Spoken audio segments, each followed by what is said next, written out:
Hello guys, welcome back to my channel. Asha in record में आपका स्वागत है। एमपीएससी 008 का लास्ट क्वेश्चन है ये 13 क्वेश्चन, जो कि बहुत इम्पोर्टेंट है। ये कम से कम 4-5 पर देखा गया है और इम्पोर्टेंट बहुत ज्यादा है, तो इसे जरूर स्किप ना करें, इसको लर्न जरूर करें। तो शुरू करते हैं। भारतीय राज्यों में निर्जातीय अल्पसंख्यकों की राजनीति की प्रवृत्ति का परीक्षण करें। अब चाहे इसमें निर्जातीय आ जाएंगे तो आप लिख देंगे अल्पसंख्यक के बारे में, क्योंकि घुमा फिरा के क्वेश्चन पूछा जाता है तो आपको कंफ्यूज नहीं होना, डायरेक्ट ये आंसर लिख देना है बस, चाहे कोई भी क्वेश्चन आ जाए। और बहुसंख्यक भी आ जाएगा तो भी आपको यही आंसर लिख देना है, बस ध्यान रखना है, थोड़ा क्वेश्चन को समझ लेना है। तो अल्पसंख्यक वर्ग ऐसे लोगों का समूह है जिसकी सदस्य संख्या किसी अन्य समूह के मुकाबले कम होती है। तो नाम से ही पता चल रहा है कि अल्पसंख्यक होते क्या हैं, जिसके अंदर अल्पसंख्यक मतलब कम संख्या, किसी सदस्य संख्या किसी अन्य समूह के मुकाबले कम होती है। जैसे भाषा के आधार पर, अब ये कैसे होती है? भाषा, धर्म, संस्कृति, प्रथाएं, जाति, प्रजाति, अर्थव्यवस्था आदि के आधार पर किसी समुदाय को इस आशय का नामकरण कि वह एक भाषाई, धार्मिक या सांस्कृतिक अल्पसंख्यक वर्ग है या बहुसंख्यक वर्ग है, उस कारक के आधार पर निर्भर करता है जिससे उस समय या समुदाय की पहचान की जाती है।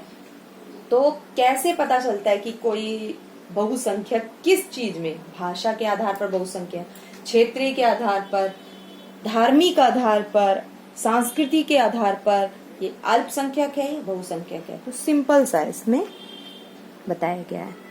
नेक्स्ट है इसमें कि अब हमने सिंपल ये बता दिया आपको कि अल्पसंख्यक और उसके बारे में बता दिया। अब थोड़ा सा निर्जातीय क्या होता है उसके बारे में समझेंगे। तो निर्जातीय होता है भारतीय विद्वान सामान्य रूप से उस पहचान को निर्जातीय के रूप में लेते हैं। तो क्या जो ये समस्याएं उत्पन्न होती हैं अल्पसंख्यक भाषा आधार पे, धर्म आधार पे, संस्कृति के आधार पे, अल्पसंख्यक या बहुसंख्यक मतलब बहुत संख्या में कुछ लोग या थोड़ी मात्रा में कम कुछ लोग, तो ये जो समस्याएं हैं विद्वानों ने इसी को निर्जातीय वर्ग के रूप में मान लिया, इस समस्या को पहचान दे दी। भारतीय प्रसंग में निर्जातीय पहचान उस भाषाई पहचान, जातीय सांप्रदायिक पहचान से भिन्न होती है, भिन्न बहुत से कारकों पर आधारित होती है। तो इसमें ये कह रहा है सेकंड स्टैंजा में कि भाषाई के आधार पे होती है और पहचान, और सांप्रदायिक होती है, जातीय होती है, ये सारी तो होती ही हैं, लेकिन इसके साथ साथ और भी कारक हैं। अब किसी एक गुण या लक्षण पर आधारित होती है, तो ये नहीं है कि सिर्फ इन्हीं चीजों पर है, तो कभी कभार गुण और लक्षणों पर भी आधारित अल्पसंख्यक और बहुसंख्यक होते हैं। निर्जातीय राजनीति काफी सीमा तक वास्तविक व काल्पनिक कारकों पर निर्भर करती है। अब हमारे पॉइंट चालू हो जाएंगे, जो कि आपको पता है मेरे सबसे मेन पॉइंट होते हैं, जिन्हें लर्न करना बहुत ही इजी होता है। नेक्स्ट है भारत के सभी राज्यों में निर्जातीय अल्पसंख्यक पाए जाते हैं। अब हमारे सभी राज्यों में अल्पसंख्यक पाए जाते हैं निर्जातीय। उत्तर पूर्व भारत के राज्यों में दो प्रकार के निर्जातीय अल्पसंख्यक पाए जाते हैं, जो वहां सदियों से रहते आए। पहले तो जो वहां सदियों से रहते आ रहे हैं, और दूसरे वे होते हैं जो 19वीं शताब्दी से देश के विभिन्न भागों से प्रव्रजन के फलस्वरूप वहां बस गए और जिनका इस भूभाग में प्रव्रजन अब भी जारी है। सेकेंड पॉइंट है निर्जातीय अल्पसंख्यक वर्ग कभी कभी एक साझा अनुसरण में बहुसंख्यक समूह में सम्मिलित हो जाते हैं। कि कभी कभार अल्पसंख्यक सोचते हैं कि हाँ चलो कोई नहीं, बहुसंख्यक के साथ ही हो जाते हैं तो हमारा कुछ भला हो जाएगा, किंतु जब आंदोलन अपना लक्ष्य प्राप्त कर लेता है तो प्रबल निर्जातीय समूह उन्हें उनकी मान्यता दिए जाने से पीछे हट जाते हैं। यह उनमें उपेक्षा व पक्षपात का भाव जागृत करता है। परिणाम स्वरूप वे अब भी अपने निर्जातीय समूह हेतु स्वायत्तता की मांग करते हैं, जैसे उदाहरण असम की बोडो में हुआ था। थर्ड पॉइंट बहुत इजी है, बहुत अच्छे से समझ आ रहा होगा आपको, क्योंकि मैं ऐसे पॉइंट ही लाती हूँ जो बिल्कुल क्लियर होते हैं। अपनी पहचान, परंपरा और संस्कृति की रक्षा हेतु निर्जातीय बहुसंख्यक वर्गों से संबंध रखने वाले जो राजनीतिक ने कुछ नीतियां चलाई।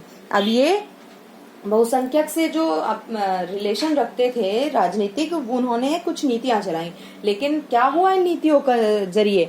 उन्होंने निर्जातीय बहुसंख्यक व अल्पसंख्यकों के बीच निर्जातीय दरार को और चौड़ा करने में महत्वपूर्ण भूमिका निभाई, जो निर्जातीय दंगों के रूप में सामने आया। तो इससे क्या हुआ? और ज्यादा मतलब मामला बिगड़ गया।